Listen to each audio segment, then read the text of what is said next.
And we are actually live. Okay, hey everybody, thank you for coming to the stream. I'm Robin Anderjack with OC, and this is Silent Hill 2. And it's been a minute. I've been sick, and so has Lark. We've both been very sick for the past week with a lovely cough and congestion and all sorts of fun stuff. And we're alive and we're functional. And oh boy, I'm still like actually trying to suppress a cough. But now we're just playing some goddamn Silent Hill. So let's first hi Judge. Hi Lark. I know that coming back after like a week of suddenly stopping is like not great for metrics, but you know, these things happen. Okay, so we need to set these down. Oh. Huh. Hey Chris. Okay. I need to pay attention to where these need to go. Seed of the princess who woke from death. That's let's see. The three music boxes we have are Cinderella, Snow White, and Little Mermaid. Seed of the princess who fled at midnight. Well, all of this is pretty simple. Seed of the princess who spoke no words. Okay, so we're going to first grab our Cinderella. What? Come on. Let's try this again. Hey Mom, good to see ya. We're not going to play the music box quite yet.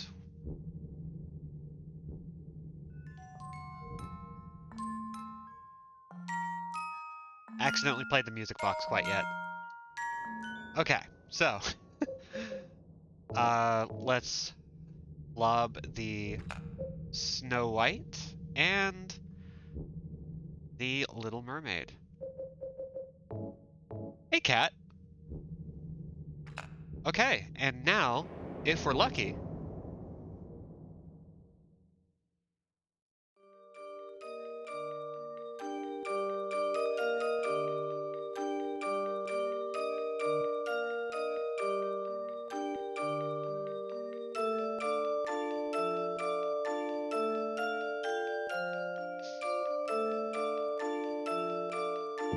and now we get this lovely music to start off everything. And we got a hotel stairway key.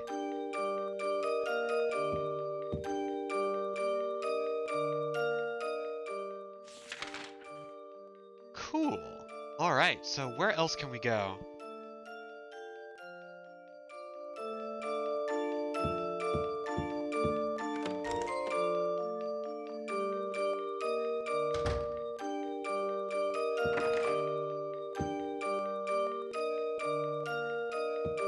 I believe we have a lot of keys that we need. We got key to hotel room 312 and the hotel stairway key.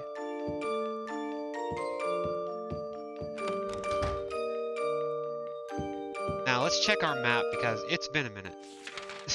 Early PS1 RPG theme. Yeah. Aw. Man, I want to play an old school RPG right now. That's unfortunate. Okay, so we weren't able to get to the third floor initially because of a locked door. But now we have the key for it, and we can just head straight forward into room 312. So all we have to do is... Let's see, what's the best way to get there? If we take the stairwell up...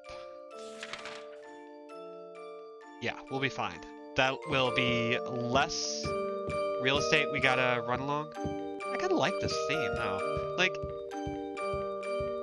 it's pleasant and creepy at the same time. Hey, Crow. Good to see ya. Hopefully everybody's doing well today.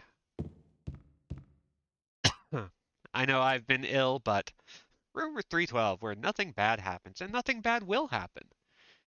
It'll all be perfectly fine.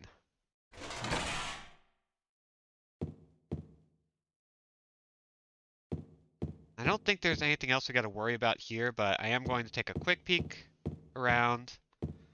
Yeah, I don't care. I want to go see my dead wife.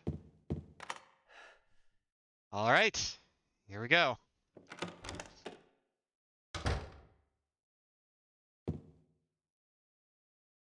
And it's a whole lot of nothing. It's a cute room, though. I will say that. There's a television here. Even when it's plugged in, all I get is snow. Well, there is a VCR. But Viola from Bayonetta 3 raised like $5,000 for Trans Lifeline. Yes! Audrey Brisbane? I forget her first name, but Brisbane. Um, she doesn't have like a stellar cast sheet at the moment, but like this is her big one. And Viola in Bayonetta 3 is so great. By the way, I haven't had a chance to talk about any of that. I went ahead and bought Bayonetta 3 because we got lied to, which is really unfortunate. But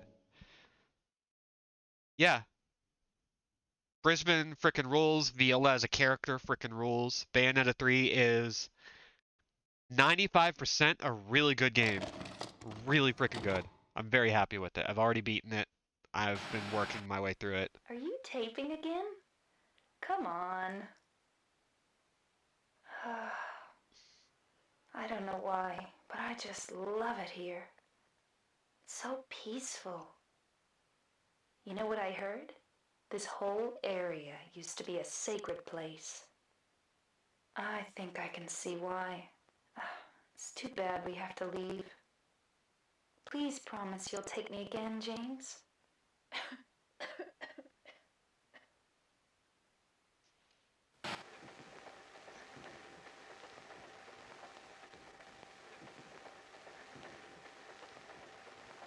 Gotta love a burial site.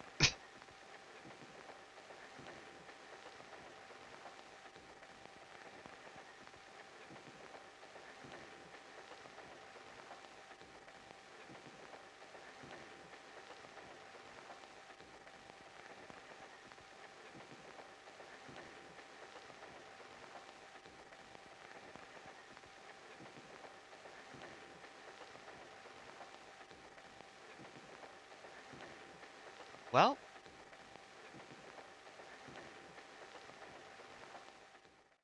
that seems concerning. Hey, James, you got something you want to tell us?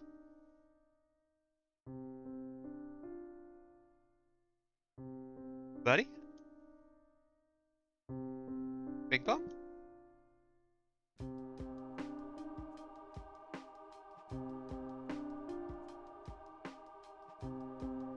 My little Sunder Blunder? My little Jimmy John? Jimbo? Tiger? Sport? Champ? What's on your mind? James. Did you kill your wife? James.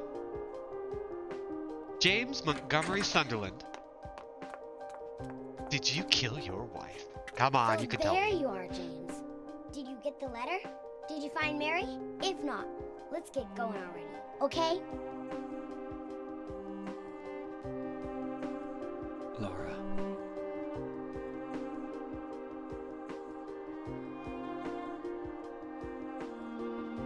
Mary's gone. She's dead.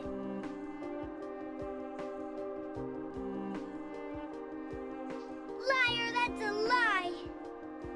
No, that's not true. She died because she was sick? Jimmy? No. I killed her. Oh. Well, he said it.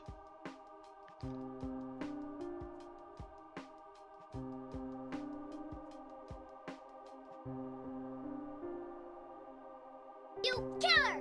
Why'd you do it? I hate you! I want her back! Give her back to me! I knew it! You didn't care about her! I hate you, James! I hate you! I hate you! I hate you!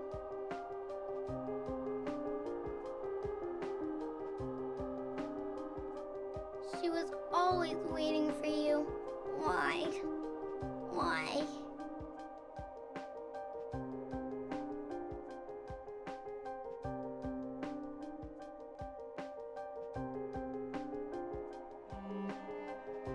I'm sorry.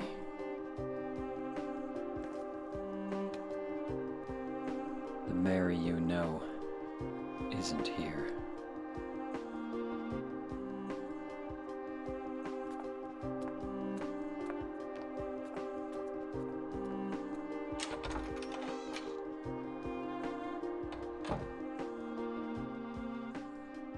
So, what do we know about the story so far? Laura, I'm sorry.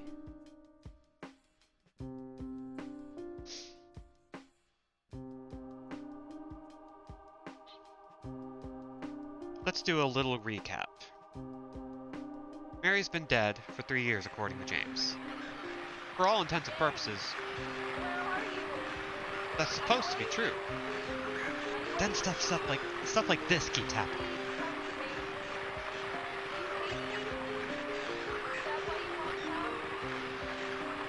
That voice.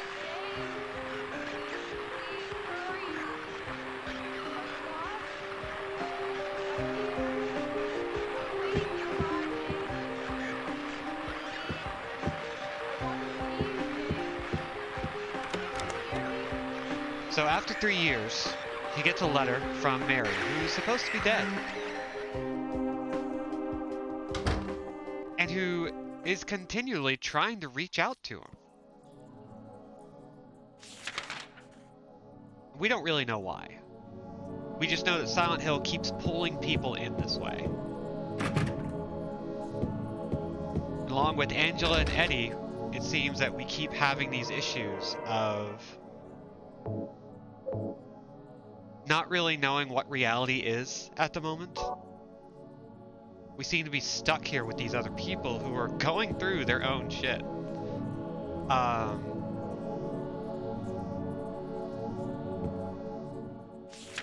So it should also probably be worth mentioning, we are now in the Nightmare Hotel.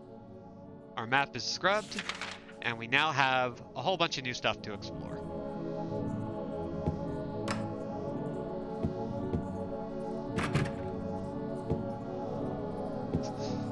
Yeah, I love this track. It's so upsetting.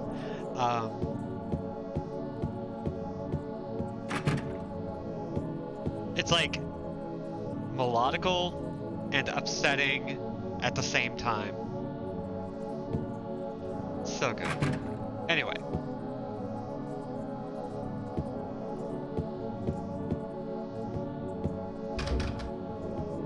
Let's check all the doors, see what we can get into.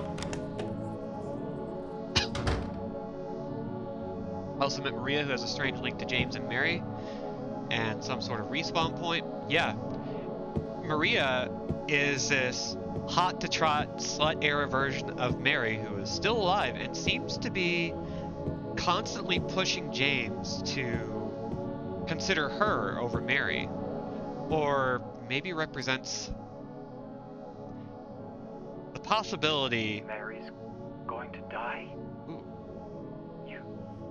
You must be joking. Must be joking. I'm very sorry. But you're a doctor. It's your job to heal people. How can you just let her die? Please, calm down. As her doctor, I promise I'll do what I can. But there's still no effective treatment for her condition. How long does she have? I'm afraid I'm not sure. 3 years at most. Perhaps 6 months. It's impossible to say with certainty.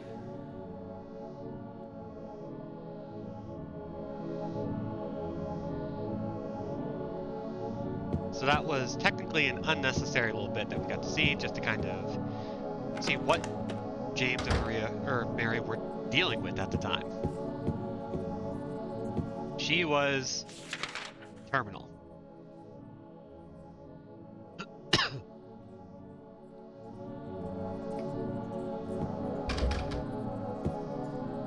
And the more we learned about Maria, the more we realized that she might not be any sort of representation of Mary or Maria, but something else entirely.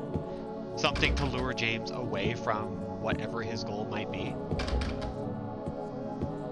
We see killed twice over. Once due to illness, and once due to pyramid, the red pyramid thing. Oh shoot. Wow. Okay, so we're teleporting. Okay. We are now on the east side of the hotel, and things are looking worse. Hey, Action Shakespeare. Good to see ya. Oh gosh. Okay, I want to go back there. Oh geez. Okay, so we are now teleporting like crazy.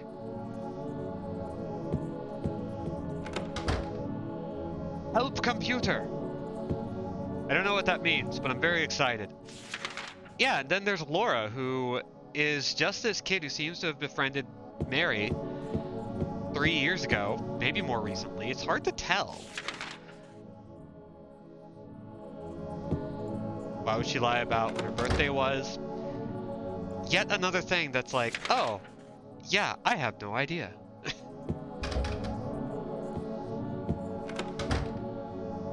Okay. So, a lot of this... Whew. I'm like trying to suppress a cough as I talk, which is so difficult. I gotta tell you, it is not easy keeping yourself from coughing when you really gotta go.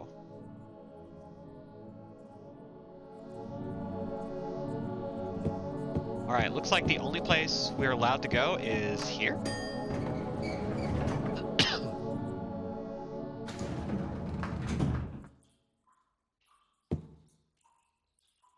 Come on. Let us do the thing. Better out than in, as the wise men say. Alright, I think... Ooh, we should hit up the basement. And, like, we're very close to the end of the game, which is kind of funny. I had to put this off for a week due to illness, and we're this close to the end. Oh! Oh, this is great. Oh, and there's something in the water with this. So, we have escalated.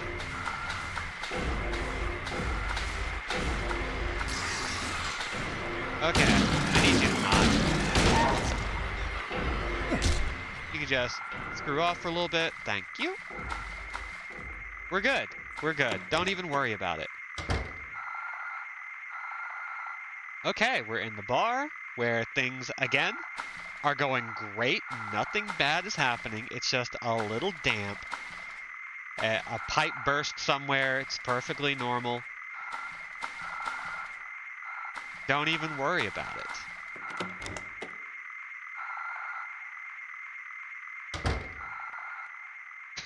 My basement got no business looking like this.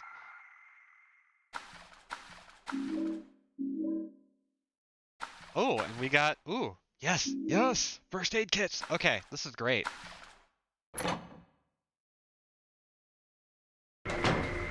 Oh! And we're back to fighting for our life. Whew.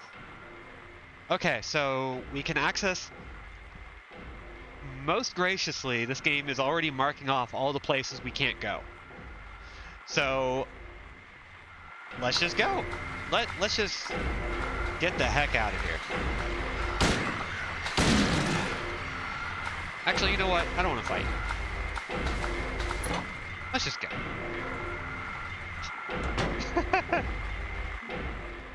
Is this basement monster infested or wet? It's wet. Oh, one of my favorite scenes.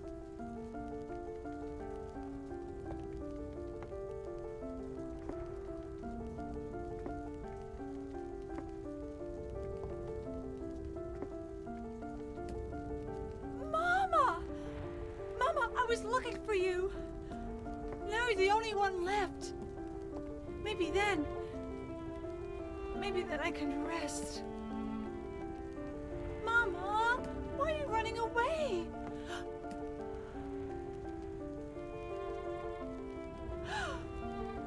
You're not my mama. Nope. It's, Don't have the figure for it. it's you. Oh, I'm sorry. Angela, no.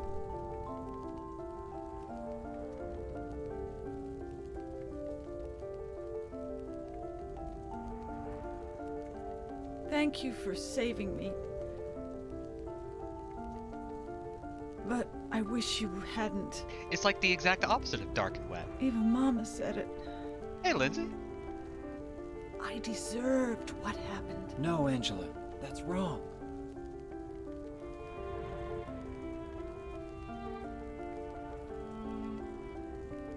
No. Don't pity me. I'm not worth it.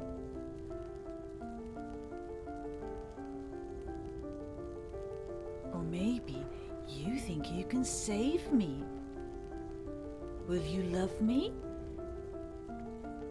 Take care of me? Heal all my pain? Kind of weird to have this conversation with that skin thing hanging off to the left. You know what? It's not important. That's what I thought. It's just not important. It's okay.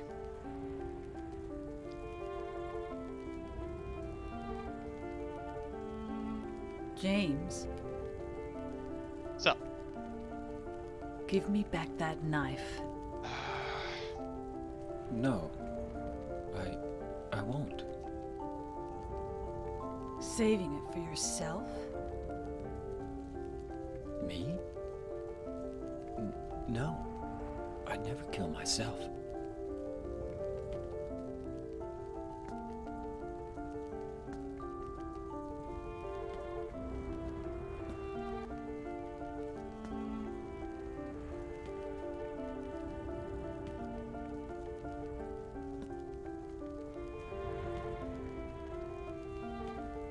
It's hot as hell in here. You see it too. sorry, that just got me. For me, it's always like this. Hey.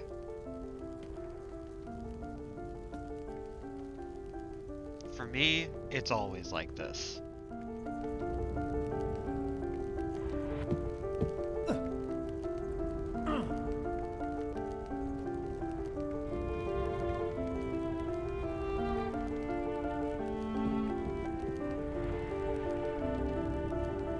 Unfortunately, we can't really follow her where she's going with the way things are.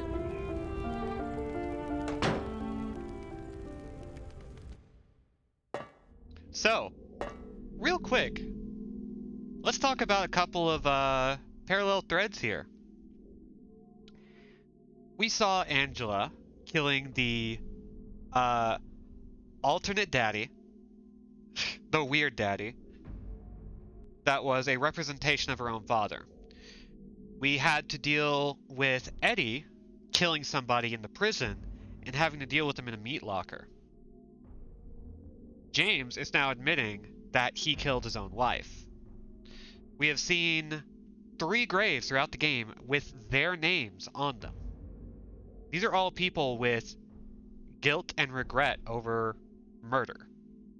Murder that they seem to admit to, that they feel they have done. Now here's the thing. It does not go into whether or not these murders were justified, whether or not they were pushed over the edge, whether or not the murders actually happened. All we see of James's supposed murdering of Mary is a glitchy, out of focus videotape.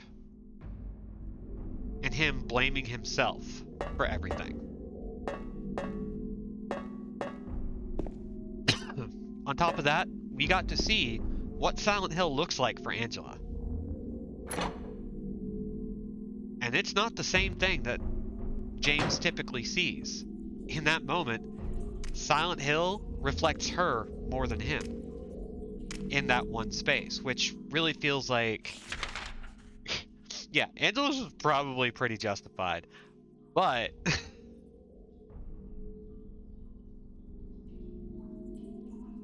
it doesn't seem to factor in whether or not they are justified, and instead focuses on how they themselves feel about having possibly, maybe, most likely, doing it. Which I think is really fascinating.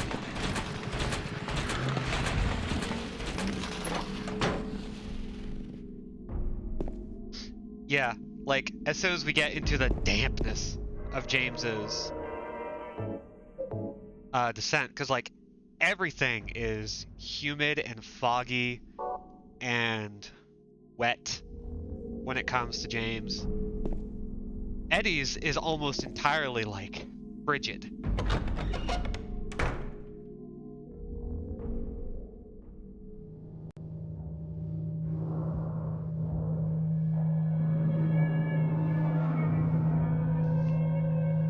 Hey!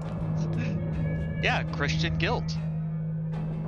On top of everything else. James! Stop! Oh! Leave her alone! Hey, Maria. Leave us both the hell alone! Ah! Ah! I have no reason to believe she won't be fine.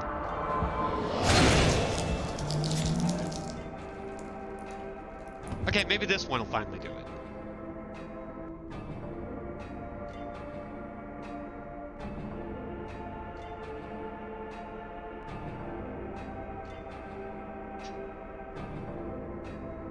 I was weak. That's why I needed you.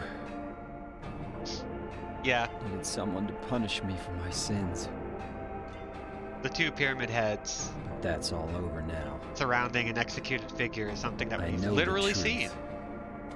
Now it's time to end this.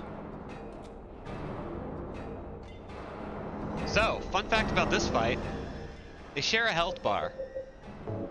Meaning, we are just going to do our best.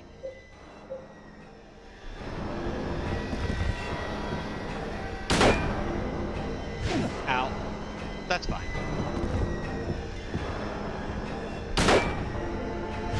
Ow. Okay, y'all are being very rude. Dang it.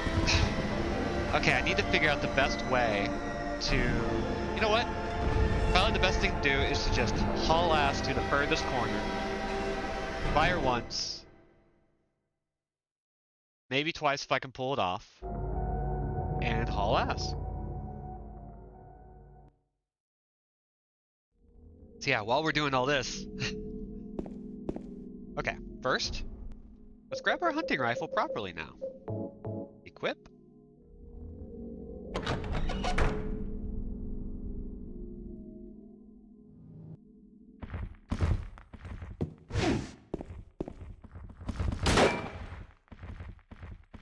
Run away. Nope, that was bad. That was a bad move. Okay, here we go. Run away. Run away. And we're just gonna do this until the game decides we're done.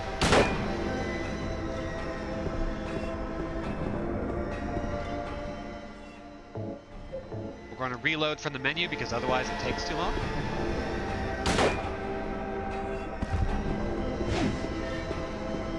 Run over to the other corner.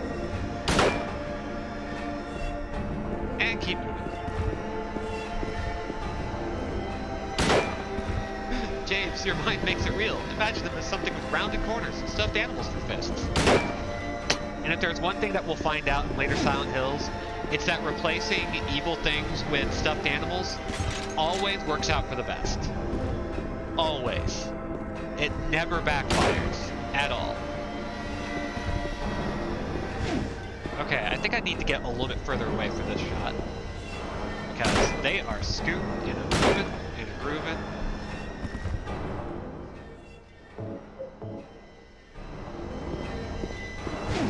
Imagine having a laser minigun. Oh gosh, if only.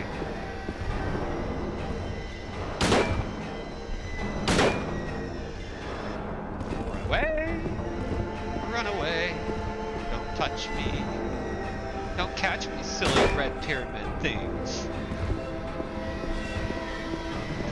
New Game Plus Pyramid Head is replaced with the Stay Puft Marshmallow Man. I'm into it.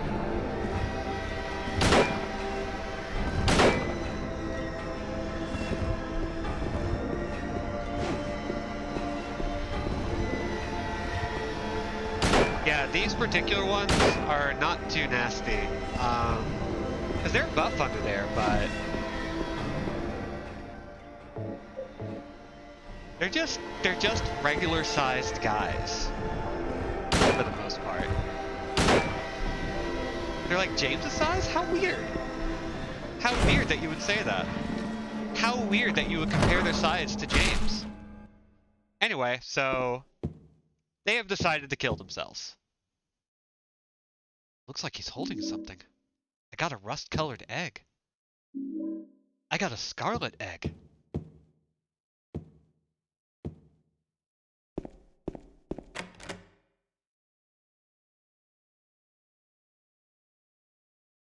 So let's go ahead and quite intuitively plug eggs into the door. Don't worry about it. Guess you really threw some egg in their faces. I mean, the yolk's on them. Had a shell of a time getting rid of them. But, you know, best laid plans, etc.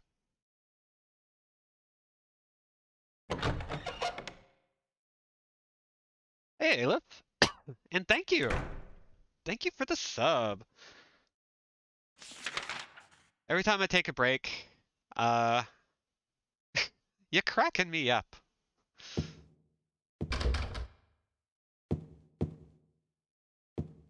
Okay. Oh, it looks like this place is just boarded up now. Oh, hey. Wait. This was supposed to be an Mary? exit. What do you want, James? I brought you some flowers. Flowers? I don't want any damn flowers. Just go home already. Mary, what are you saying? Look, I'm disgusting. I don't deserve flowers. We're just going to keep running. The disease and the drugs. There's a reason why I'm skipping that dialogue. Don't worry too much about it yet. We will listen to it all eventually. But we need to actually, like, move on through that. Need to not let her drag us down too much with this. Because we have a mission.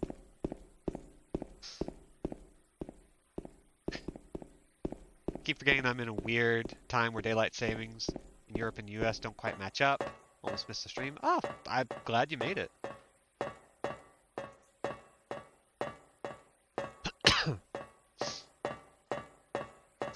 Robin is poaching all the good puns. I'm scrambling here. Don't worry, it'll all be over easy.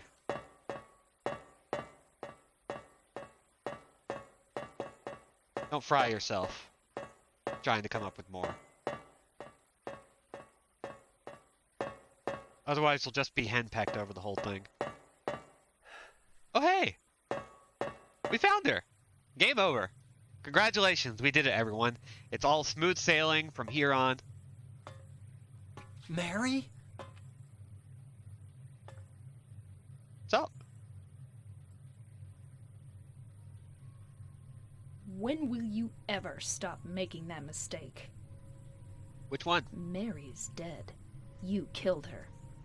Maria? It's you. But I don't need you anymore. What? You must be joking.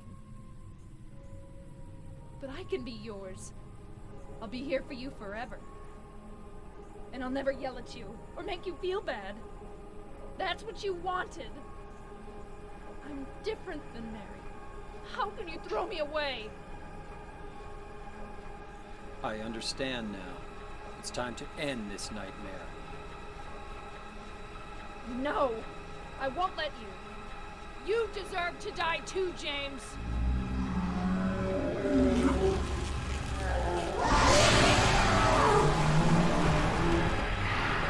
And we're in it. Alright, so putting on the outfit. Diplomacy has failed.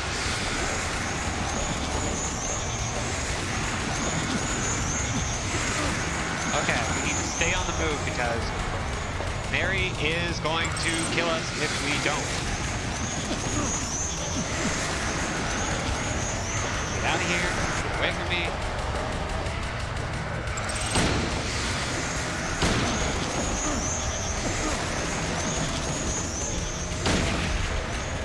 Good?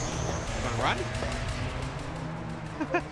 Okay, we're going to use our first aid. It was our last first aid for the game, but we still have 4 ampoules, so we're good. Just gotta keep running. Oh, you know what? And she's in the execution box. Yeah, it's nasty. We still have plenty of ammo.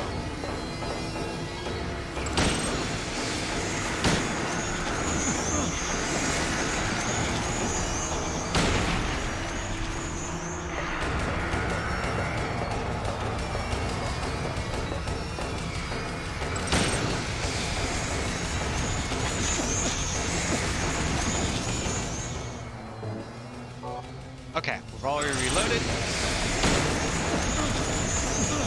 Upside down in the box. Gotta love a box down, you know?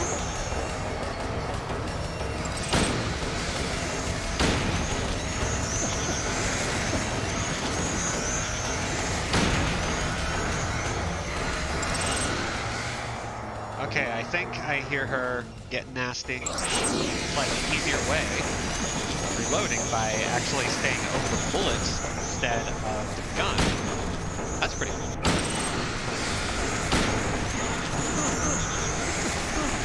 Shoot. Way. We're almost out of bullets, but we'll switch over to what we need.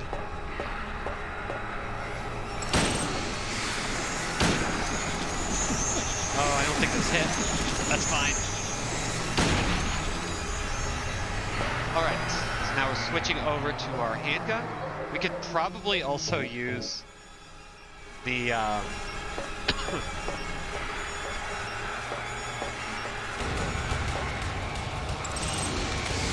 could probably also use the great knife here.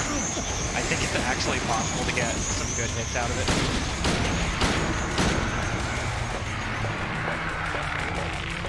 Silent Hill Razor. Oh god. That was pretty good actually.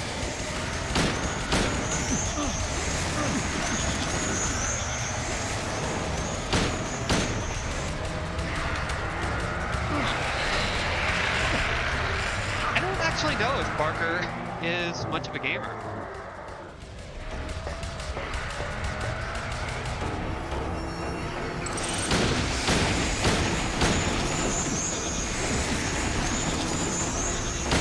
Some of his works have been adapted to games, which is pretty cool. Does she have a move box? Don't worry about it, you know? It's fine.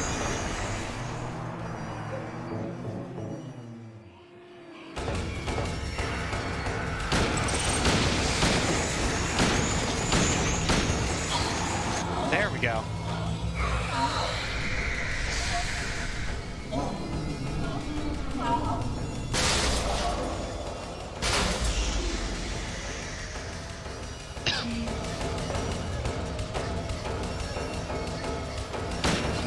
Fortunately, we're not dead yet. Or, she's not dead yet. We need to actually kill her.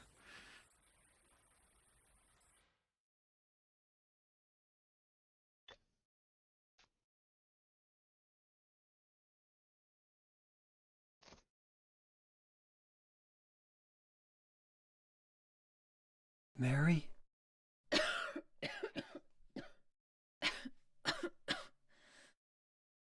James. Forgive me.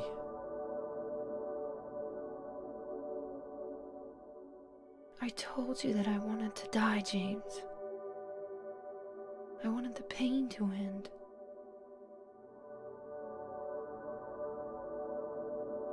That's why I did it, honey. I just couldn't watch you suffer. No. That's not true. You also said you didn't want to die. The truth is, I hated you. I wanted you out of the way. I wanted my life back.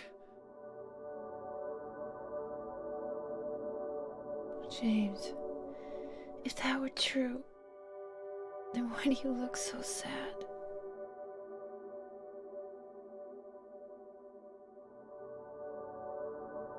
Mary? James.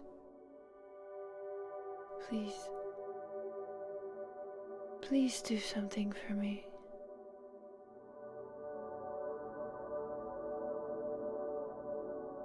Go on with your life.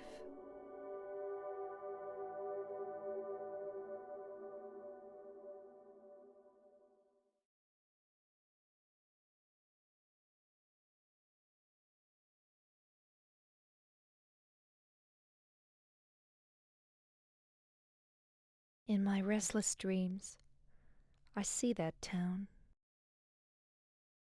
Silent Hill. You promised you'd take me there again someday, but you never did. Well, I'm alone there now, in our special place, waiting for you. Waiting for you to come to see me. But you never do. And so I wait, wrapped in my cocoon of pain and loneliness. I know I've done a terrible thing to you. Something you'll never forgive me for. I wish I could change that. But I can't. I feel so pathetic and ugly laying here, waiting for you. Every day I stare up at the cracks in the ceiling, and all I can think about is how unfair it all is. The doctor came today. He told me I could go home for a short stay. It's not that I'm getting better. It's just that this may be my last chance. I think you know what I mean. Even so, I'm glad to be coming home. I've missed you terribly. But I'm afraid, James. I'm afraid you don't really want me to come home. Whenever you come see me, I can tell how hard it is on you. I don't know if you hate me or pity me, or maybe I just disgust you.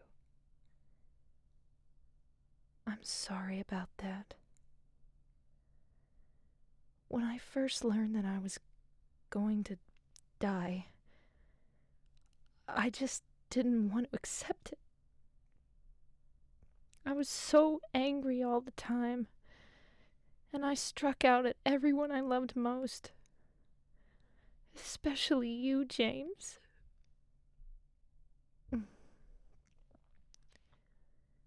That's why I understand if you do hate me. But I want you to know this, James. I'll always love you. Even though our life together had to end like this, I still wouldn't trade it for the world. We had some wonderful years together. Well, this letter has gone on too long, so I'll say goodbye. I told the nurse to give this to you after I'm gone. That means that as you read this, I'm already dead. I can't tell you to remember me, but I can't bear for you to forget me. These last few years since I became ill, I am so sorry for what I did to you, did to us. You've given me so much, and I haven't been able to return a single thing. That's why I want you to live for yourself now. Do what's best for you, James. James, you made me happy.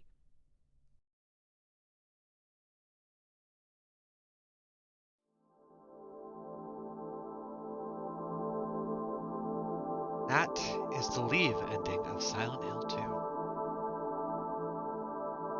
2. In this, James gets absolution and closure. He's able to finally walk away from the guilt and shame that he's had over every nasty thought, every dark temptation he had while taking care of his terminally ill wife, who, in her struggle to deal with the terminal illness, was lashing out.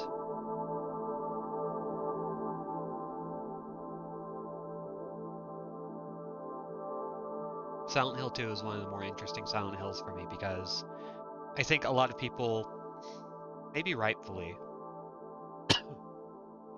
view James as the villain, and I don't necessarily view it that way.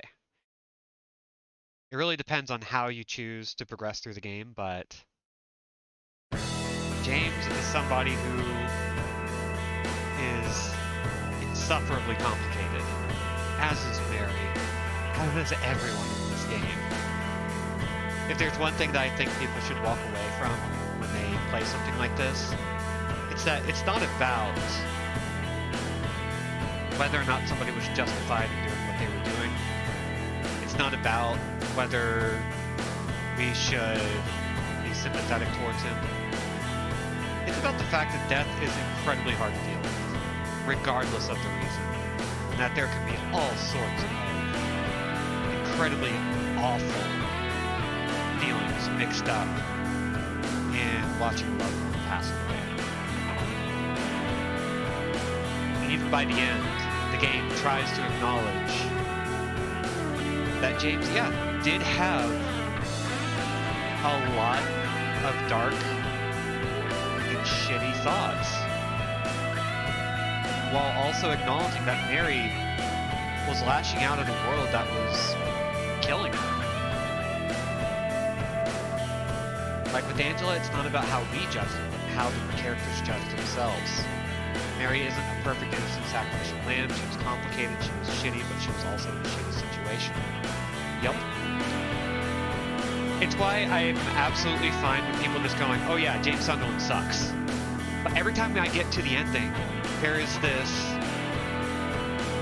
beautiful note of why Silent Hill works for me. In that Silent Hill is everybody's own personal hell. Just before this, he yells at two pyramid heads at once. I was weak.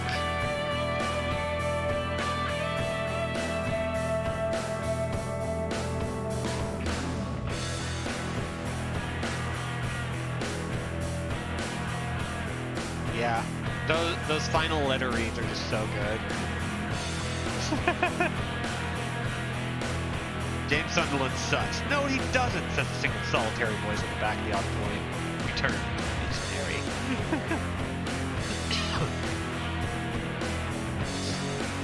Eddie internalized all the things people tormented him with, closed himself off, believing no one would extend him sympathy or understanding, and lashed out in the worst way.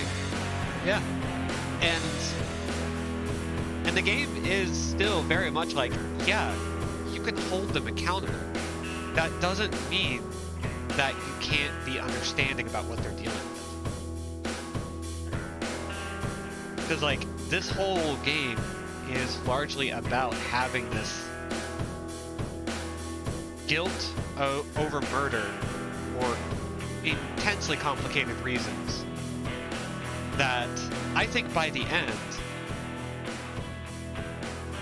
does a good job of going, it's not that it was justified, it's that it was understandable. The very last thing the letter says, the final line of the game, is that James made Mary happy. That's the last thing she wants him to know. Yeah. It's why this is my favorite Silent Hill. Silent Hill 3 is probably the better game out of the original trilogy. But Silent Hill 2 just does something with character motivation that is really interesting because it's not about a good or bad ending. It's not about having the best ending. It's not about having a hard villain or hero. It's about dealing with your suffering and figuring out what the hell you're going to do with yourself now that everything has happened.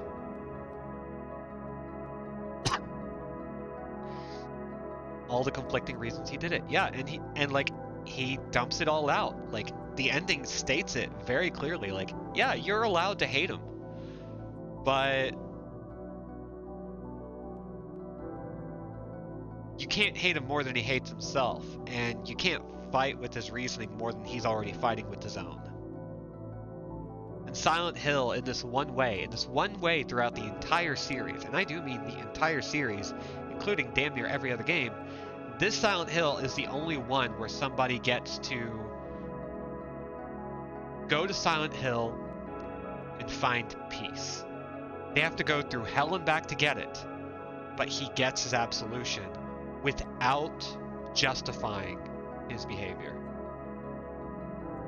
It's really cool. I love it. I love games that do that, especially because we're going to see what happens when he takes a different solution. He invented multiple lurching, implacable murder monsters to punish him for something he broke his own brain forgetting he did. Because he wasn't trying to make excuses, he admitted everything, the worst possible interpretation of it. Yeah. It's fascinating. I freaking love it. I adore this game so freaking much. I forget exactly how to start a new game plus, so we're going to, let's see. Oh, wait. We have some neat stuff now that we've beaten the game for the first time. We're going to press L1 or R1, and we now have the ability to multiply our bullet count. Hey.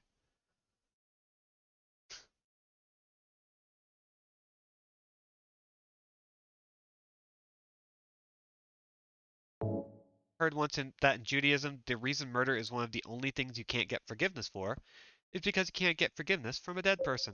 Yeah. Makes sense.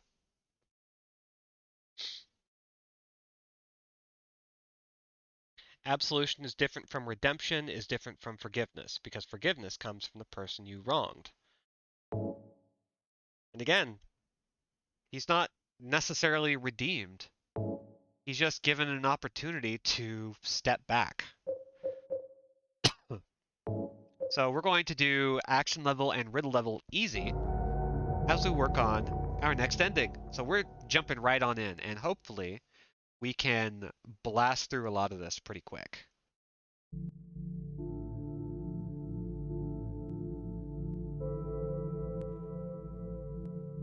Until the game starts proper, let's see.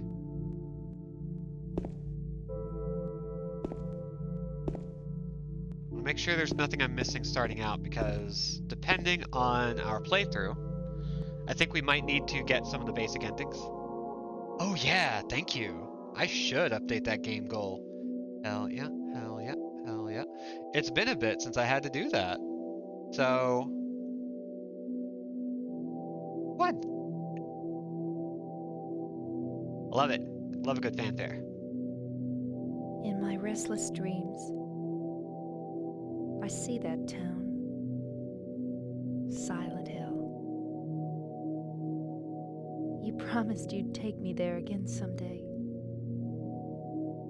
But you never did. What's kind of funny is, if you know what you're doing, I'm alone there now. this is a In our shorter special game place. than Silent Hill 1, but only if you really know what you're doing, which I don't. So we're going to do our best to I got a just letter. jump right into this. We're going to skip past a lot of this stuff. And with the boss fight over, comfy jammy time. Hell yeah. Well, cool. So I got to show y'all Silent Hill 2. At least a basic run through of it.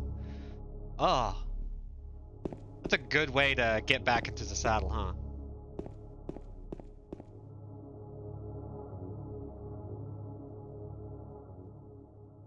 So, let's talk a little bit about how the endings are determined. There are 3 base endings, plus a 4th joke ending. There are actually 2 joke endings overall, and an additional ending brought about because of the Greatest Hits edition, or Director's Cut, or Restless Dreams edition, whatever you want to call it, making for 7 endings total, including the Born from a Wish sub-scenario. It's a lot of endings. And the 3 basic endings involve basically how James deals with the grief.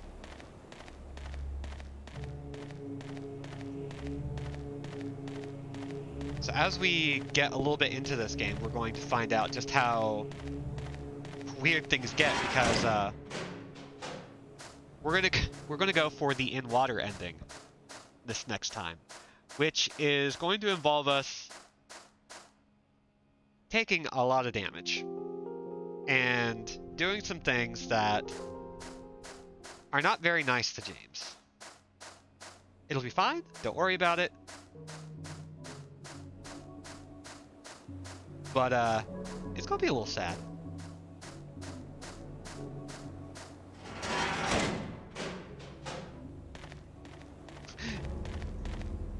What do you need to do? Get the ending where James deals with the grief by getting super hard into Azure Lane. I believe that's the Pachinko ending, which is now available in Japan from Konami.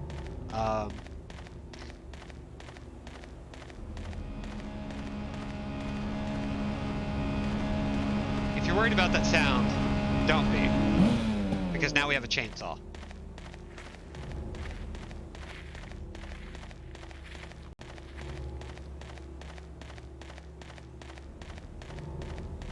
That is one of the benefits of New Game Plus.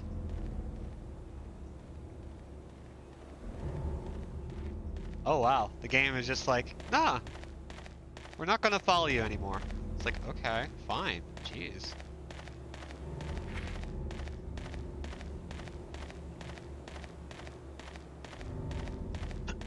Also consider the fight against the 2 pyramid heads occurs after James kills Eddie, and one of those eggs is a brighter shade of red than the other.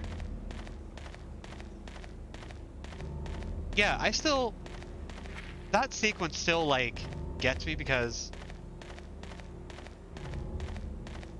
I just don't know how to interpret that section. There's a lot of stuff in Silent Hill that I'm not very good at interpreting. That kind of requires me to, like, get in and figure stuff out and read some readings, some write-ups.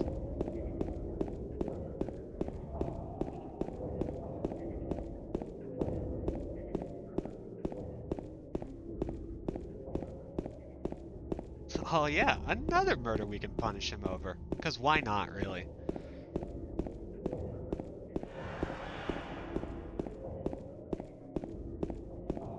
Hey Bob, good to see ya. Oof. So I mentioned it before. I took that week off because I was sick. I had acute sinusitis, as far as I am aware. It might be something else, but the bacterial infection that gives you a sore throat and nose, and congested sinuses, and even after your fever breaks, you'll be stuck with a cough for a long time.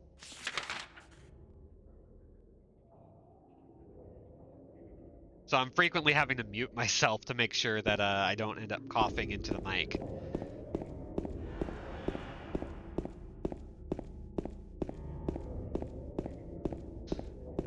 So I do want to thank everybody for their patience in that regard, because, like, man, I did not want to stop streaming, especially after already taking a week off due to stress and bandwidth problems. But here we are now. We've gotten through Silent Hill 2 once, and we're going to do it, I don't know, probably 6 more times. Yeah, we're doing okay. Let's see. I think we need to go up north.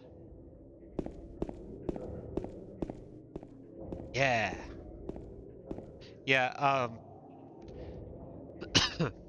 my usual rule is if I'm feeling sick, if I'm feeling too stressed, if I have too large of a workload, I don't stream.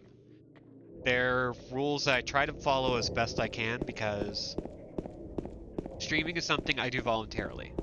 It's something I want to do. I would love to make a career out of it, but it is not something I'm going to break my back over. Because if I start doing that, I'm going to start hating it. And that's just not worth it.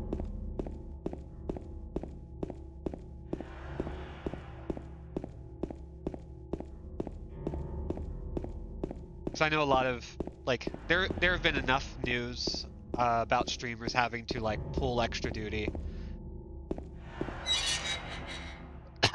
Like, Amaranth was in the news not too long ago for, oh boy, lots of reasons.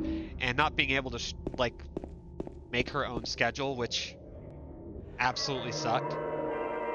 And that's, like, not even the worst of what she had to deal with.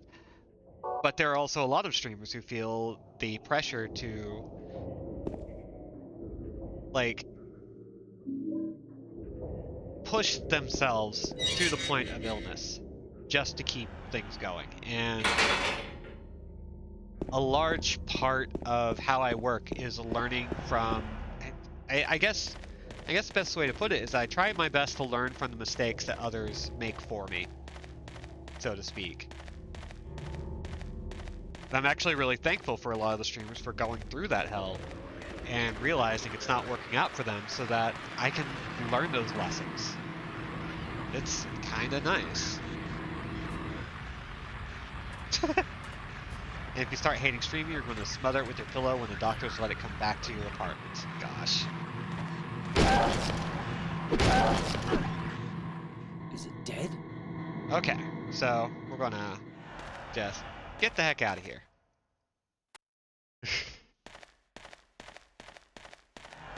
Yeah, you gotta keep the joy in Vidya. You gotta.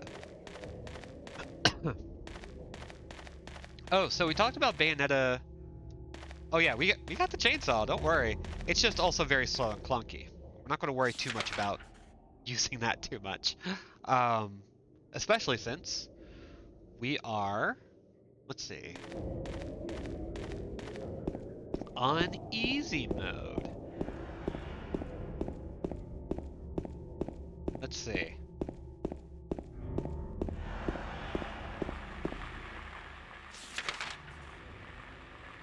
So we need to get to Cats, and we need to head to the apartments as quickly as we can. So, boots and cats and boots and cats and boots and cats and boots and cats.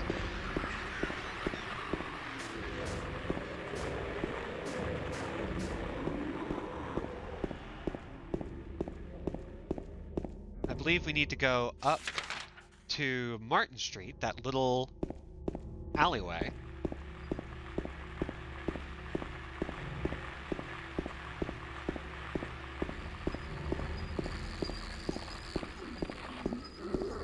And we're gonna let people just gurgle all around me.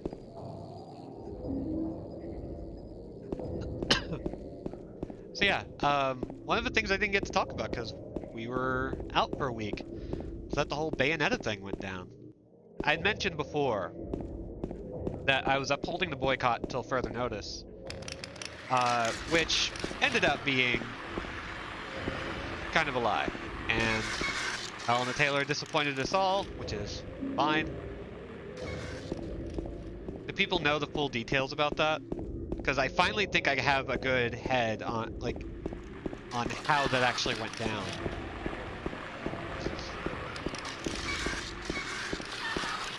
Yeah, longer indoor sections. There's less real estate you have to travel, even though there's more real estate in general.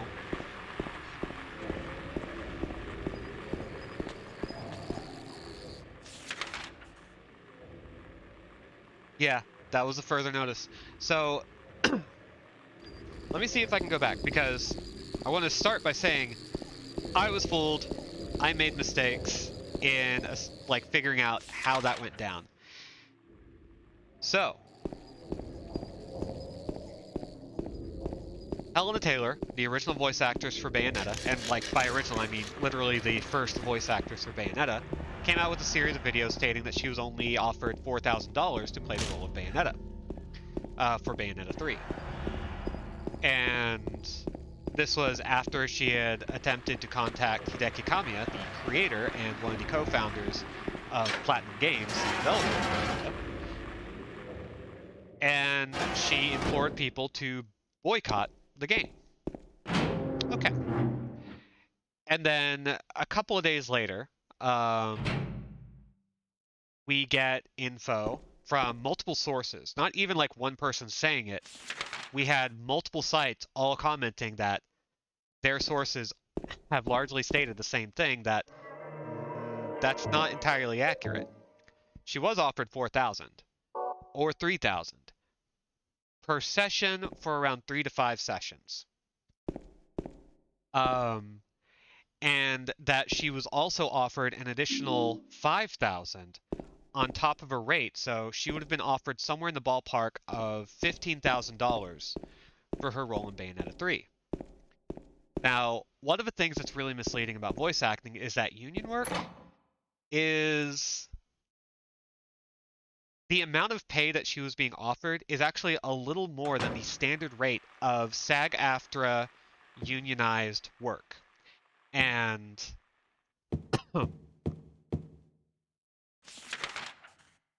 normally you would be paid about $1,000 to $2,000 per session. So technically, and I know this is a weird way of putting it, technically she was being paid well. Now, if you want to argue that voice actors should be paid more, I certainly think so. That they deserve residuals, I certainly think so, because video games are one of the few markets in which residuals are not one of the core standards, that in comics. Okay, we need to turn around. The point is, she was being paid more than she was paid for her work on Bayonetta 1 and 2. And she evidently misrepresented the whole number, stating that the 4,000 was all she was offered, which wasn't the case. And Kamiya actually came through for her and got her more pay, which she felt was insulting. And we don't know the true offer of how much she asked for. Some sources say that she was asking for 6 figures and residuals.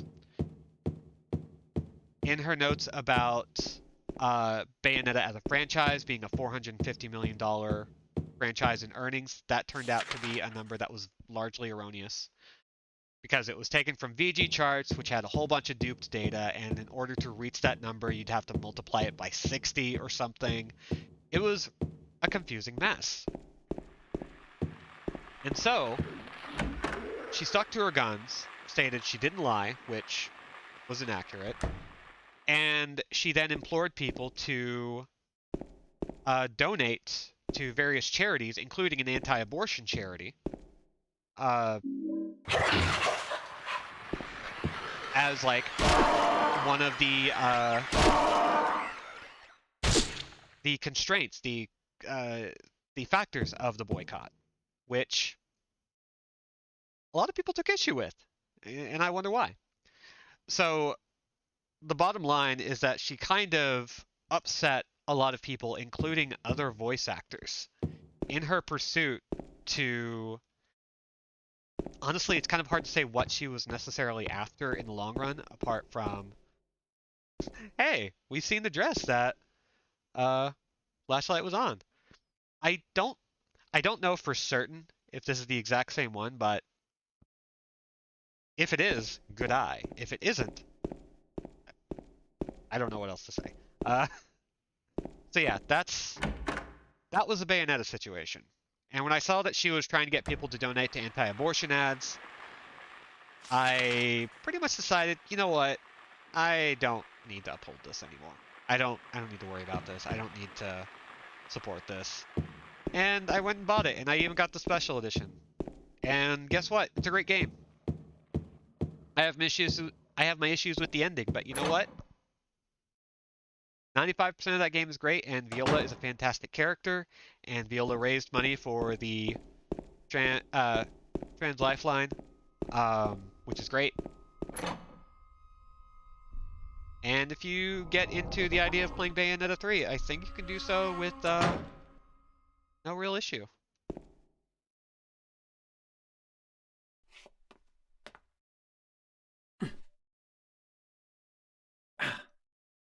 Yeah.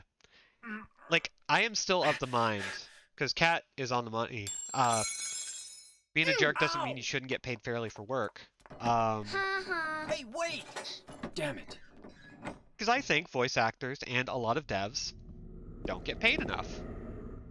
And that's not really even a controversial statement. It's just a thing. Let's see. We need to go to 301.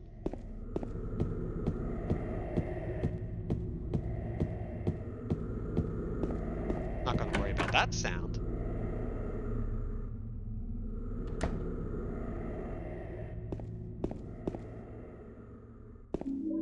Got a handgun, and we are probably actually going to just stick to using the handgun as much as we can. Lying by omission was the big thing, yeah. Which is really unfortunate. She didn't have to do that. Like, she could have just said, you know, I'm not really involved in the industry that much, which she wasn't, and I can't live on the money it requires. And I would have been like, you know what, Helena Taylor, that's fine. But it's not how it went.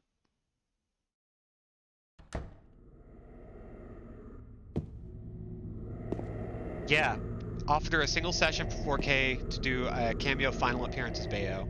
She made the videos putting that figure as the only one she'd ever received. Thank you. That is the additional information that I was neglecting to add. That she was technically right in that she was offered only $4,000 for a role in Bayonetta 3 because she rejected the $15,000 offer and I guess expected no one to take the role in her stead, which is one of the reasons why she threw Jennifer Hale, the now current voice actress for Bayonetta, under the bus. I guess she felt entitled to the role and felt that because she was the quote-unquote voice of Bayonetta, which now is a point of contention, that she was owed that role. And a lot of people took issue with that.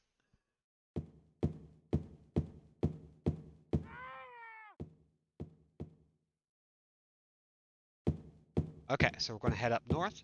I believe we're going to see a special guest right up here. Yep, a big red man.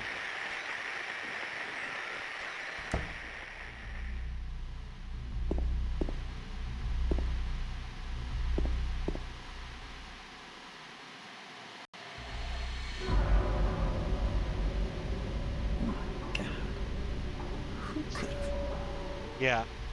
Jennifer Hale being one of the biggest names in VA union work. The Mildred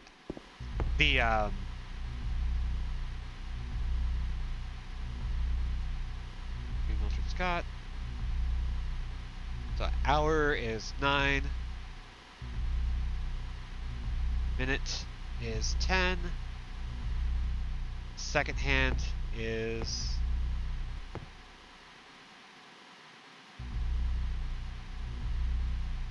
3. Cool.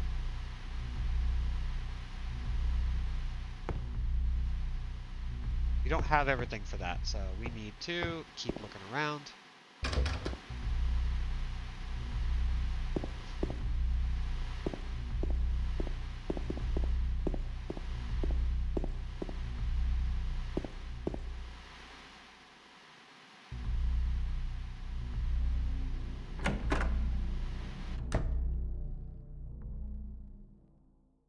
Okay, so where are we at now?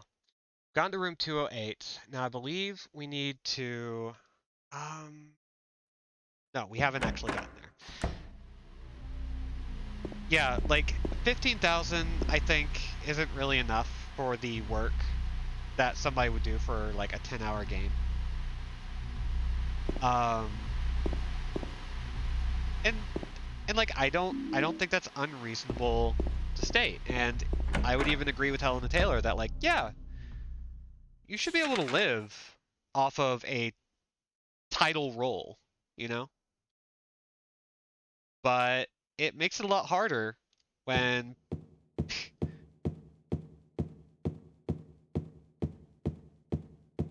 meanwhile, I got Jameson Price going, I'm not voicing Chad in the new Bleach anime because I'm not doing any more POC roles. Hell yeah.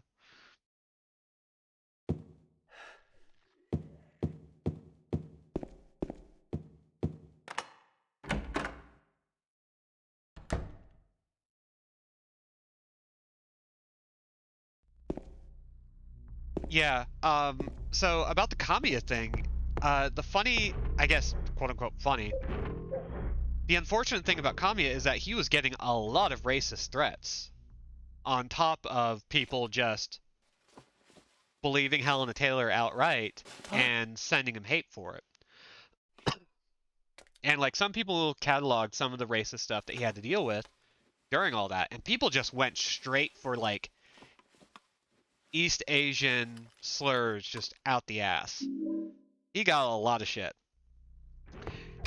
And on top of that, he didn't react very well because A, how do you react well in that situation? And B, how do you react well in that situation when your whole move is blocking people who like try to fuck with you as a professional? He was kind of in a weird position where, of course, we're not going to see what he was dealing with. Of course, we weren't going to know the full scope. And if we did, I don't think we would have been as hard on him. And I think in hindsight, we're allowed to go, like, you know what? Kamiya could have acted better, but goddamn, if he didn't have some shit to deal with all at once, right before the big release of a game that he's been trying to get made for years. You know? Like, it's complicated. And so, like, I still think that, like, yeah, he probably should have, like, tempered himself. He probably should have figured out what he wanted to do with that. He probably should have taken some time off of Twitter without saying anything. And he didn't. And you know what? I'm no longer going to hold that against him just because, like, after knowing what he had to go through, knowing that he had to deal with people lying and throwing him under the bus, fine. It sucks. It's not great. This is a situation where I'm happy to be wrong in general. Yeah, and, like, I was wrong, and I hate the fact that I was wrong because I was lied to by somebody I wanted to respect. It sucks. And, like, that's the problem with this kind of stuff, is that, of course, we're going to occasionally get misled by this stuff, and it happens.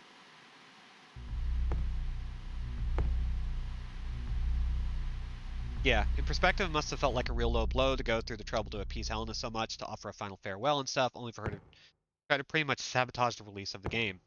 Yeah, it's not an enviable position, and I think we can simultaneously say both statements are true. He didn't handle it well, and neither would we in that situation.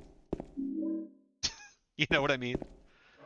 So like I'm not gonna hold it against him anymore for that one. Like he did what he did, and as much as I wanted him to behave better, I can't say I would have done any better in his position.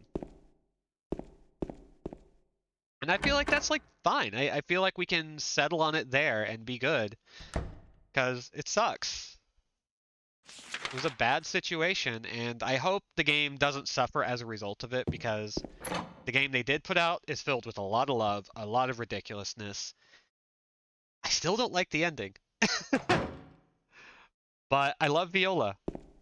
And if Viola is what we get out of that ending, then I love Bayonetta 3.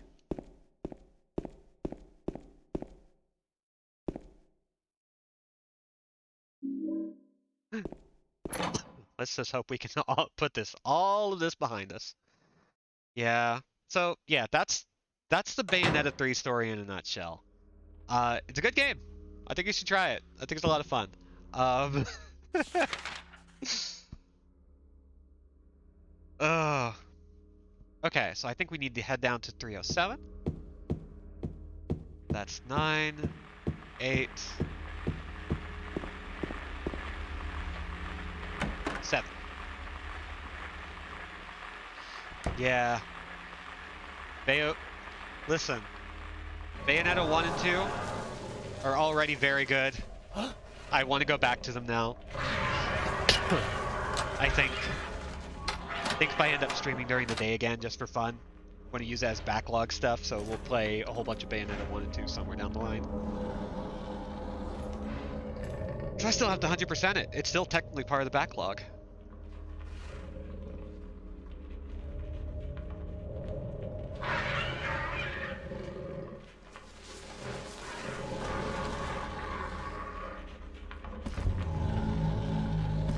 Just letting this scene play out again, because I figure it's worth seeing now that we've beaten the game once.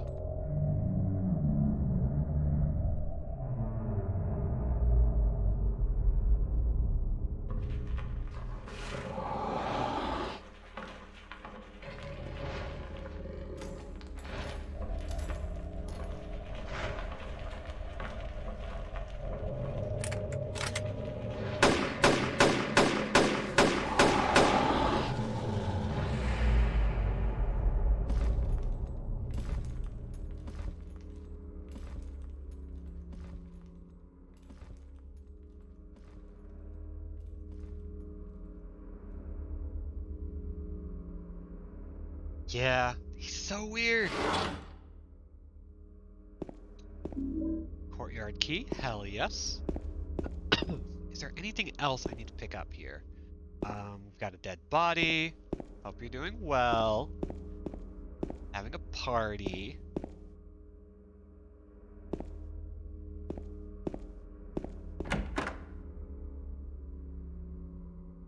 Seeing the hotel videotape and now seeing this again makes me think the good old Triangle Man. There's recreating the event more than anything. Yeah, it feels a lot like he is rotating the event in his mind.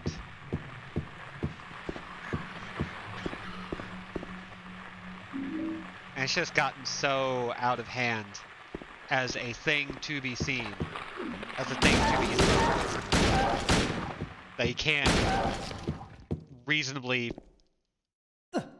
have a good head on his shoulders about it. Okay, so now that we've got the fire escape key, I think we can go all the way to the end.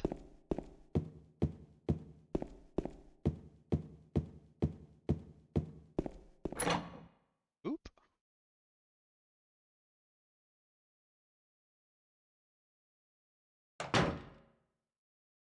Want to go downstairs. Yes.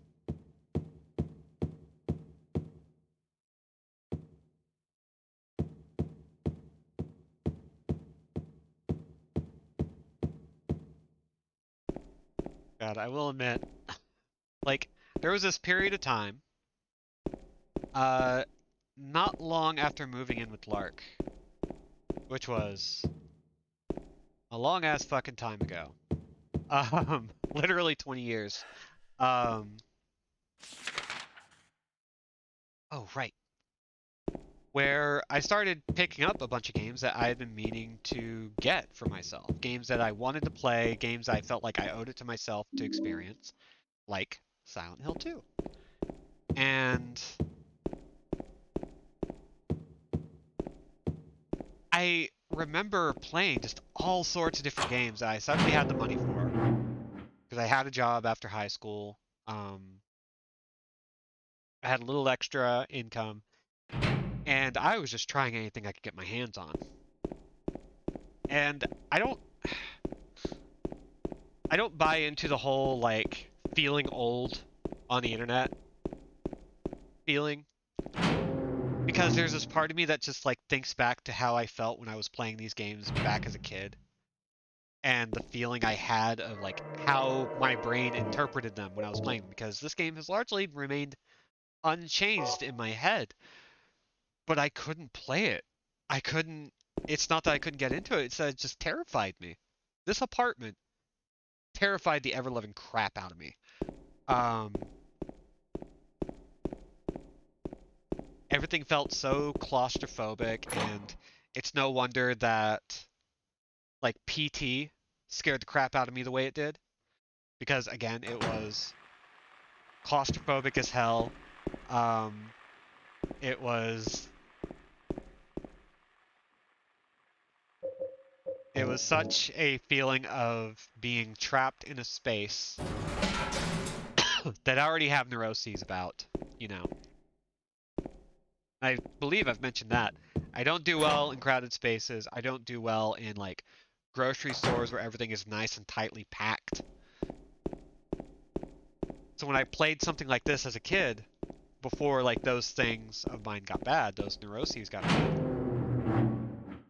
like, it became such a challenge for me to play any survival horror.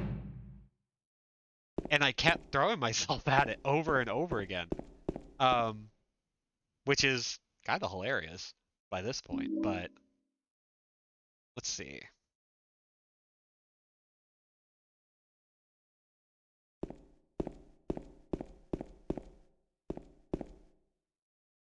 Okay, now that we have the courtyard key and the old man coin, I think we can just shoot forward.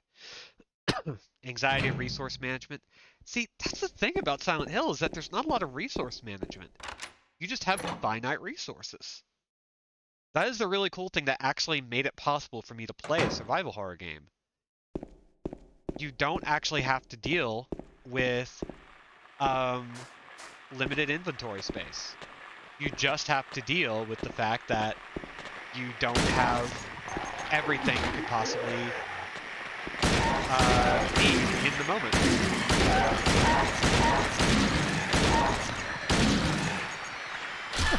Bonk. Bonk. And bonk. Okay. Got a coin.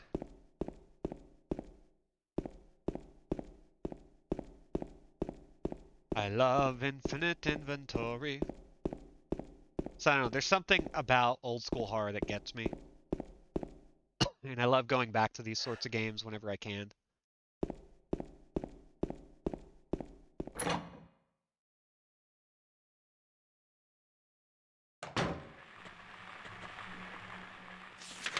There's just a vibe there that just I don't get from modern horror.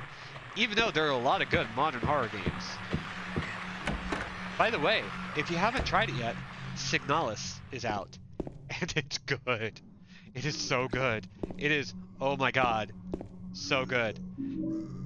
It's on Xbox Game Pass, including PC Game Pass. And, also Scorn. That's less of a horror game and more of a, puke management simulator. It's like, wow, that was fitting.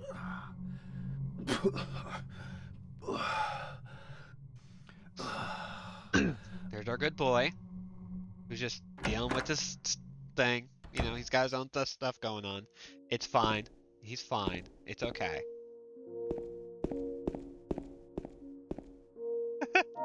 I no longer need fear effect. That's... Yeah, you know what? That's fair. Because, like, they tried to make a new fear effect Sedna, which I haven't played, but nobody talked about, and it immediately got discounted by an incredible amount. Okay, so we need to head back up. Hi.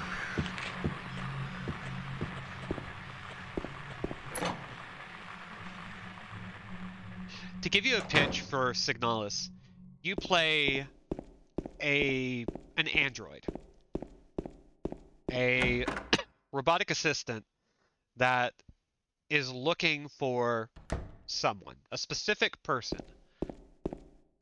And you don't really know how you wound up where you did. You crash landed on a planet, and you are trying to work out where this person is. It's done in an old school PlayStation 1 survival horror style, except rather than using pre-rendered backgrounds, it takes an overhead, like kind of top-down view that, let's see. Do I need to go here? Yes, I do. Because I need to go to...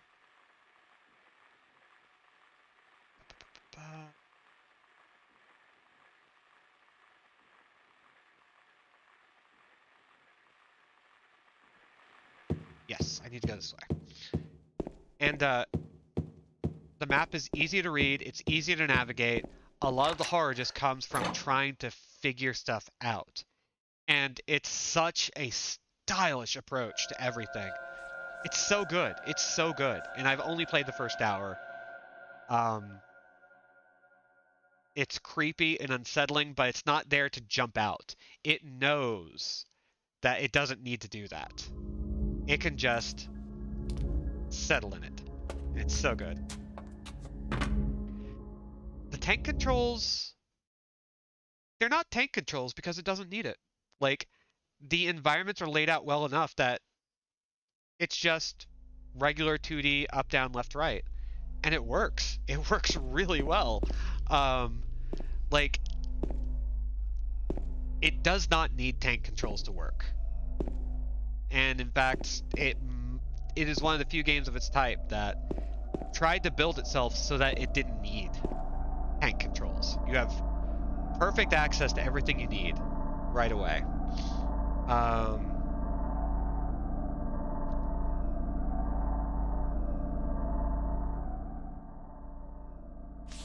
Okay, we don't have a map of this area.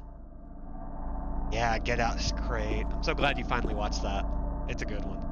I believe that safe has a whole bunch of bullets?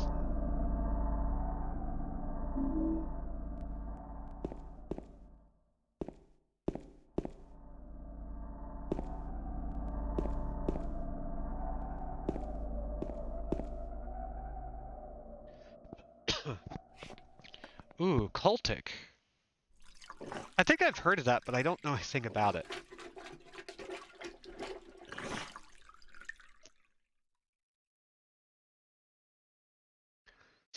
Three, 4, 5, 10. 3, right 4. Okay, I need a notepad.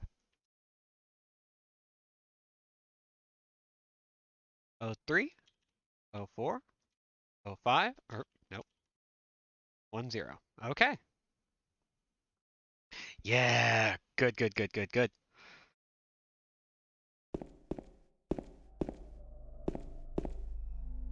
Okay, so we're going to go back to the safe, wherever it is. We're going to crack that thing open. So, first, we find 3. Then we go all the way around for 4. And then 5. And then all the way around for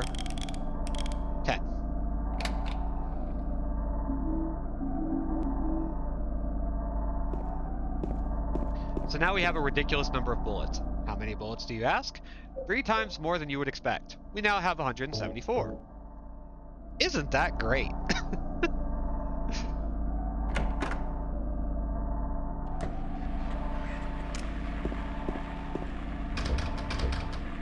Dang. Okay.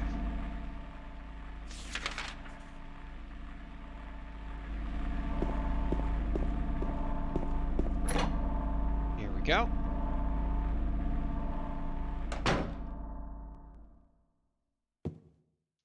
Here's a map so we can finally tell where we're going.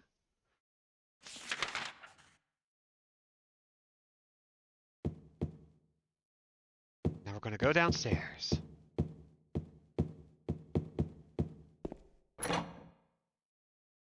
Appropriate cultic screenshot.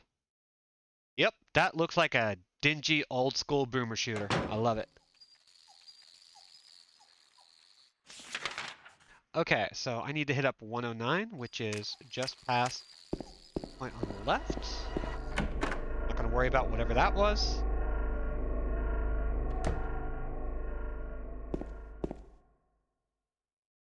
Let's see. Anything here? Nope. Anything here? Yep. I'm going to go through somewhere. Oh, here we go. Now, this is where we start making changes happen. There's the Angela scene. She's very sad. She's got the knife. She's risking killing herself.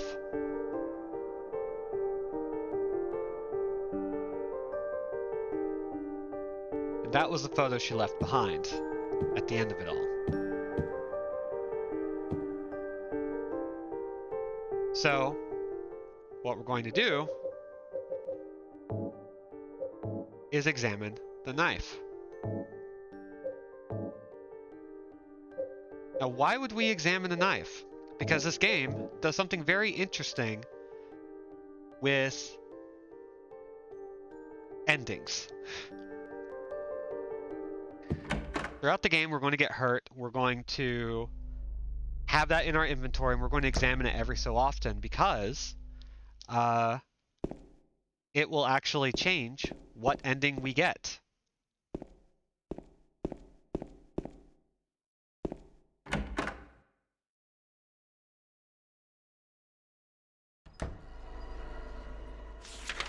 Let's see. I need to get to 105, which is just over here. Not gonna worry about that.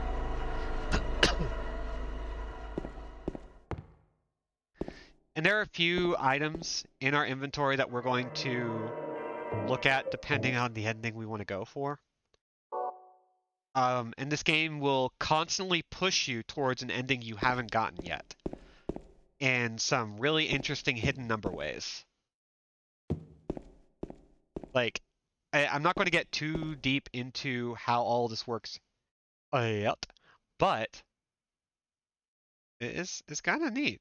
Okay, so something written on the desk. To the right is the lady, to the left is the old one. In the center crawls the other. Now just 2 spaces remain, but fear not, for now the puzzle is done, the puzzle is done.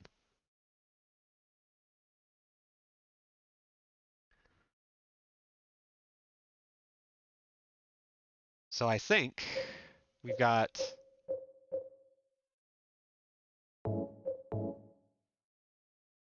prisoner looks like a woman, so we know that that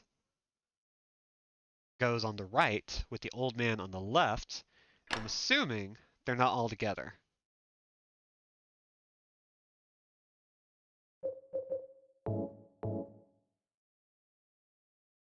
This is a different solution, different puzzle from playing riddle level normal. This is riddle level easy.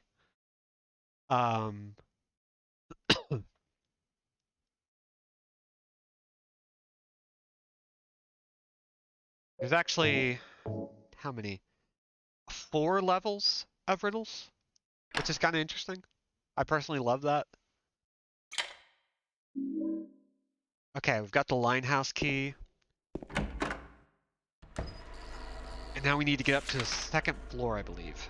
which we can do just by going over here.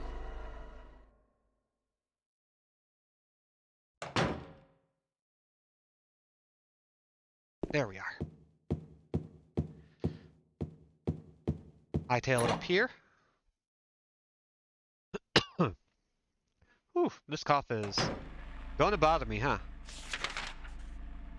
Let's see, we've got 209. I think that's where we need to go next. We really are going to blast through this as quickly as we can so that we can maybe, just maybe, beat this game again next time. I'm kind of hoping that each playthrough will only take 2 streams at most, which is going to require me paying very close attention.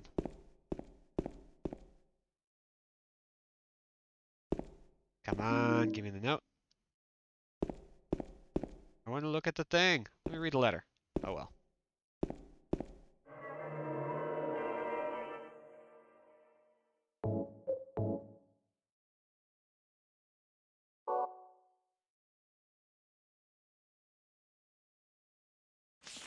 Let's see. Can I get out that way? I don't think I can.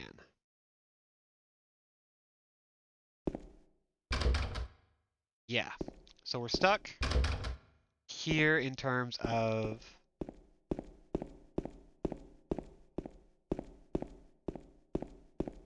room 208, so we're going to pop out of 209. Turn left. Get out.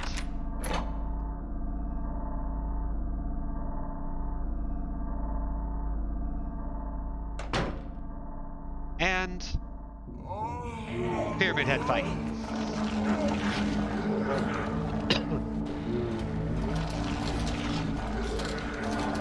The really irritating thing about this cough is that it doesn't hurt.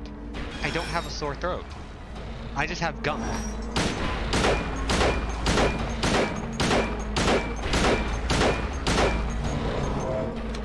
So it's just this especially irritating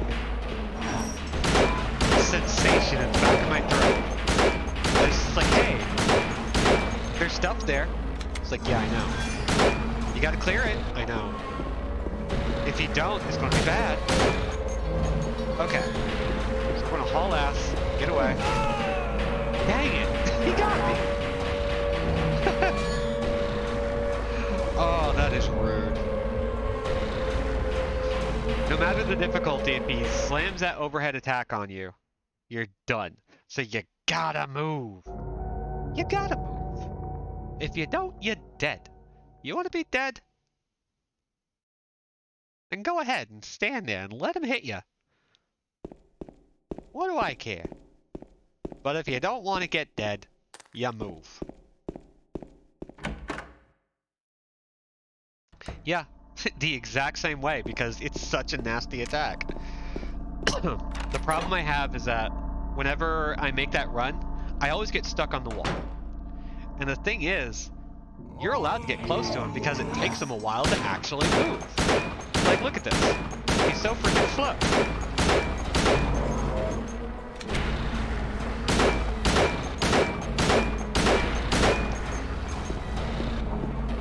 So if I can just avoid the wall, I'm good.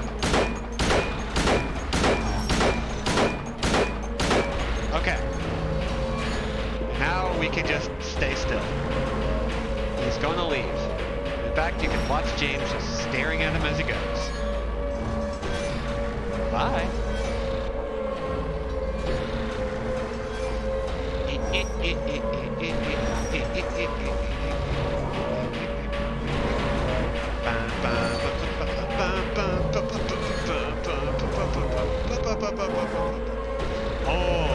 Oh, he got that stanky leg.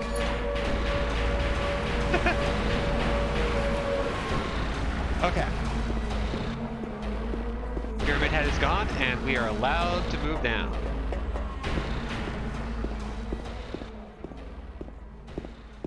Let's see. Anywhere else we can go? Nope. Just the door.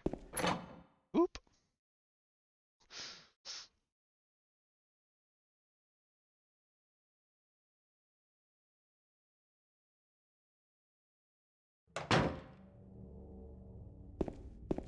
Okay, so we're back out into the wilds.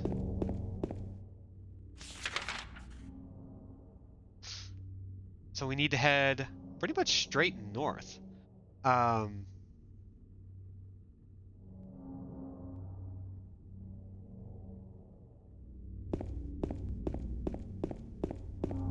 I wonder if that's the case, because I'm pretty sure you're correct. Because once that horn starts, the fight's over.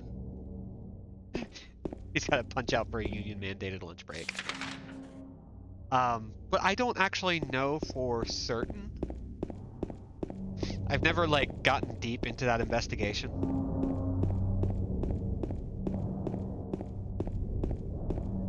So I think one of these days we'll have to try that, because it would be interesting to see if we can make that fight happen without shooting a single bullet. Not that we are lacking anymore. Oh, there was an item. Where's the item? It's a health item. Of course we're going to take it.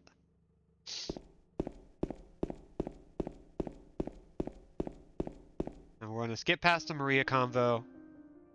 And we're going to just stay on the move. Not going to worry too much about her, what she's dealing with, because we already know she is a harlot, attempting to betray our heart. Attempting to dissuade us from our goal of finding Mary, who's definitely not dead. And we can't have that. We got shit to do.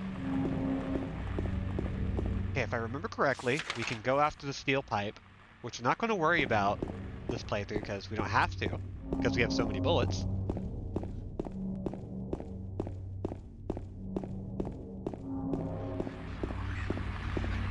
Hello there. Goodbye there.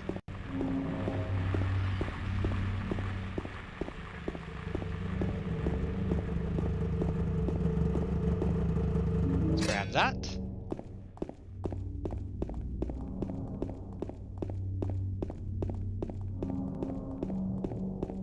And let's go bowling.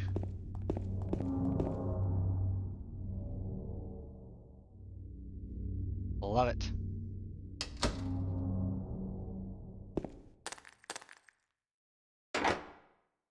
It's locked, and we're going to go into the side door. And it's going to be our second time meeting Eddie. And also, we're going to hang out with Laura, too.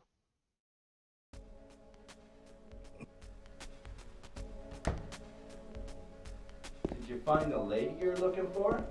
What's her name? Mary?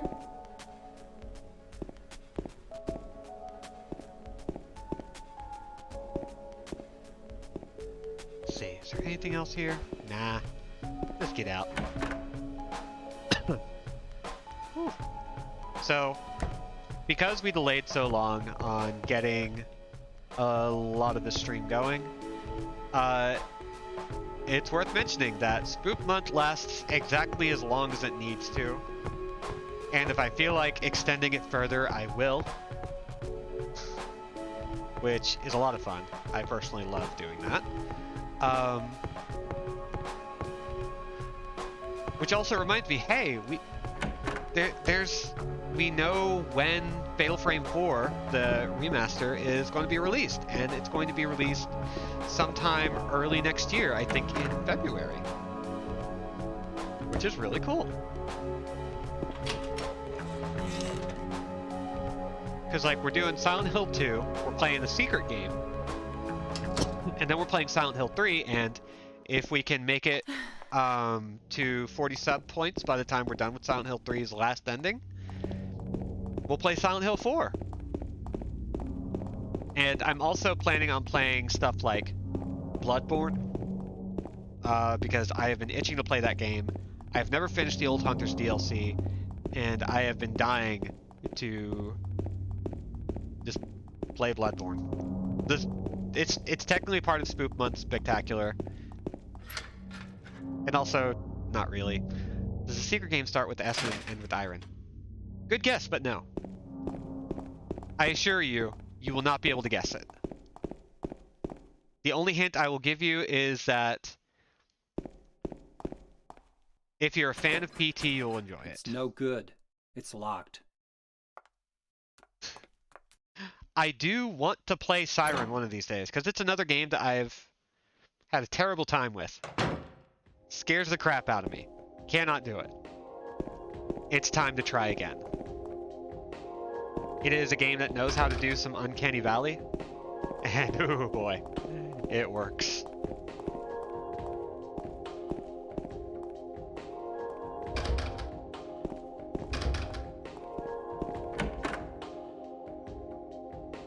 Oh god, and Galarians.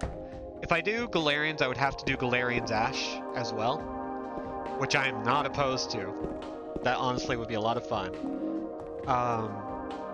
And by a lot of fun, I mean it would be absolutely freaking miserable and we would all enjoy it. They're not great games. I don't understand them. It'll be a treat. But I think that'll happen. One of those games will happen next year. And we also have Siren Blood Curse, which was a PS3 remake? Is that what it was? I forget exactly how that one worked. But like, we gotta play all sorts of good stuff.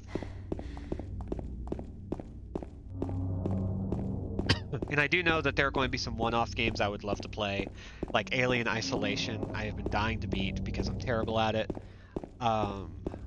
What else? I want to go back to the Amnesia games and the Penumbra games someday, but I'm also terrible at those.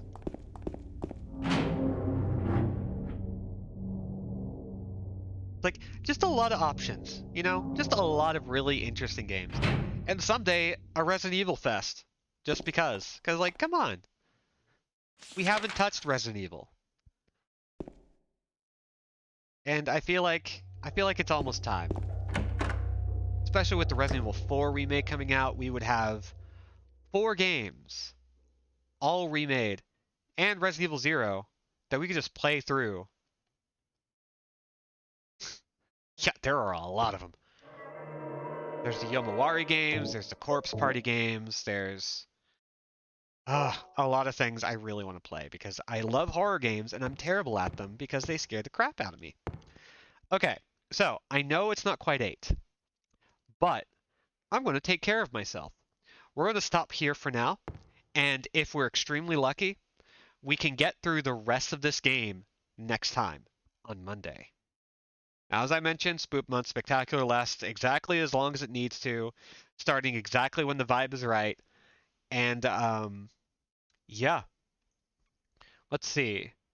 So, I haven't done my usual sign-off in a while. So I don't exactly remember how it goes. But, yeah, VODs are available for 60 days after initial airing. I'm doing thumbnails for everything, so you can very easily just glance and see whatever we've played last and whether or not you've skipped. Let's see, there are follower and subscriber exclusive emotes. So if you want Silent Hill 4 and you want some emotes, follow and subscribe. It gives me money to keep doing this. I don't need it to keep streaming, but y'all benefit, so it's great. Anyway, I think that's everything. Yeah, we'll be back Monday, same time as usual, with more of this. We're going to shoot for our second ending. We might not be able to make it, but I really hope we can. I'm going to go rest. I'm going to get myself an appointment to take care of this cough. I'm really glad to be back on this.